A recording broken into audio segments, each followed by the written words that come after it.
বান্দরবান ঘুরতে গেলে কেন সেনাবাহিনী ও পুলিশ চেকপোস্টে তথ্য দিতে হয়? কেন বলা হয় বান্দরবান ঘুরতে গেলে আপনারা আপনাদের আইডি কার্ডের ফটোকপি নিয়ে যাবেন? একটা না, প্রায় বেশ কয়েকটা কপি আপনারা নিয়ে যাবেন।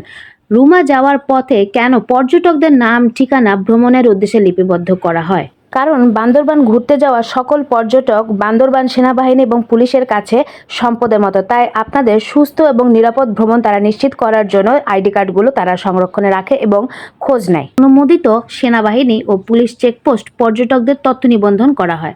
পাশাপাশি রুমার অভ্যন্তরীণ স্পটগুলোতে ভ্রমণের জন্য অনুমোদিত গাইড নেওয়া বাধ্যতামূলক। ভ্রমণে বের হওয়ার আগে এই গুরুত্বপূর্ণ তথ্যগুলো জেনে নেওয়া খুবই জরুরি। গতকাল এক ভাইয়ার ভিডিওতে দেখেছিলাম রুমা চেকপোস্টে নাকি তাদের 3 থেকে 4 ঘন্টা সময় লেগেছিল চেক করার জন্য, রেজিস্ট্রেশন করার জন্য। কিন্তু গত 27 তারিখ আমরা 6 জনের একটি টিম আমরা গিয়েছিলাম রুমা ঘুরতে বান্দরবানের পথে।